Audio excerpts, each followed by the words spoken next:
एक दफा का जिक्र है कि एक खूबसूरत और पुरअमन रियासत थी जिसका नाम नूरिस्तान था। नूरिस्तान की रियासत सब्ज वादियों, बुलंदों बाला पहाड़ों और चमकते हुए झीलों से घिरी हुई थी। इस रियासत पर एक नेकदिल और हुसैन शहजादी हुकूमत करती थी जिसका नाम शहजादी रोशनी था। रोशनी का दिल बहुत नरम था और वो अपनी रियाया का बेहद ख्याल रखती थी। नूरिस्तान के करीब एक घना जंगल था जिसे जादुई जंगल कहा जाता था। इस जंगल के बारे में कहा जाता था कि वहां पर परियां रहती हैं और उनके जादू से जंगल हमेशा हरा भरा रहता है। लेकिन जंगल के अंदर जाना किसी इंसान के लिए ममनू था क्योंकि परियों का कानून था कि कोई भी इंसान उनकी दुनिया में दाखिल ना हो। एक दिन शहजादी रोशनी अपने महल के बाग में चहलकदमी कर रही थी कि अचानक एक खूबसूरत तितली उसके करीब आकर बैठ गई। तितली के प्रों पर चमकते रंग थे जैसे वो किसी जादुई दुनिया से आई हो। शहजादी ने तितली को गौर से देखा और मुस्कुरा दी, मगर जैसे ही शहजादी मुस्कुराई तितली अचानक गायब हो गई।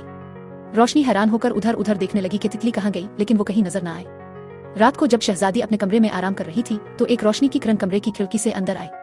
रोशनी ने देखा कि वही तितली अब एक छोटी सी परी में तब्दील हो गई है। परी ने नर्म आवाज में कहा, शहजादी रोशनी, में परियों की मलिका अल हूं।